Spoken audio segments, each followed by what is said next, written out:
প্রথম দিনের একদম অনুভূতিটা একটু যদি বলতেন। প্রথম দিন অনুভূতিটা হচ্ছে আমার খুব ভয় লাগতেছিল যখন নিয়ে আসছি। আমি জানি না কে কি বলবো। আমি একটু খুব মানে রান্না করার পরে আমি খুব টেনশন করছি যে কেমন লাগবে না লাগবে। আমি জিজ্ঞেস করি বারবার আমার বাসার সবাইকে। ভালো হয়েছে? মেয়েকে জিজ্ঞেস করি, মা ভালো হয়েছে? বলে কি এটা আবার বলতে হবে? ও হাতে তো এমনিই যাবো। আমি বলি, না আমার না শুনলে ভালো লাগে না।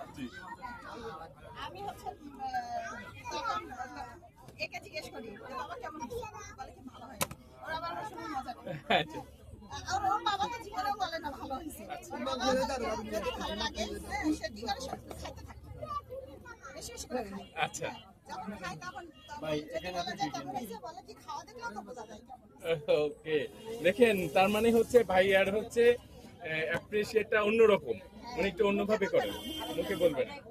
আচ্ছা, অনেক ভালো লাগলো। আনফরচুনেট হচ্ছে আপু ওই দিন হচ্ছে ফার্স্ট আপনি যেদিনকে আসছেন, আপনার কি মনে আছে আপনি হচ্ছে ঢাকনাটা তোলার সময় আপনার ঢাকনাতে কেক লেগে গেছিল, আমি আপনার সামনে দিয়ে গিয়েছিলাম, ঠিক আছে? কিন্তু তার পরের দিন হচ্ছে আপনার ভিডিওটা আমি সেকেন্ড বার আমি আপনার ভিডিওটা করি, আর ওই ভিডিওটা 5 মিলিয়ন প্লাস হচ্ছে ভিউ হয়, বুঝতে পারছেন? প্রথম দিনে যে আমি কেক নিয়ে আসি ওই হ্যাঁ। দিন আসলে আমার খুব খারাপ লাগতেছিল এখানে আসার হ্যাঁ, পরে কেকগুলো একটু এলোমেলো হয়ে গেছে। বারবার এপাশে ওপাশে কোলে নিচে নিচে মানে বুঝতেছি না কিভাবে নিয়ে যাব। প্রথম তো আমি কখনো এরকম করে আনি নাই কেক আমি। তো আমার মানে খুব অস্বস্তি লাগতেছিল আমার কেকগুলো নষ্ট হয়ে গেলে তো কেউ দেখে ভালো লাগবে না কারো। বা খাবে না তখন কি হবে? তখন এটা মানে সারা রাস্তা আসছি আর টেনশনে বাবা এরকম করে ধরিও না বাবা এরকম করে ধরো এরকম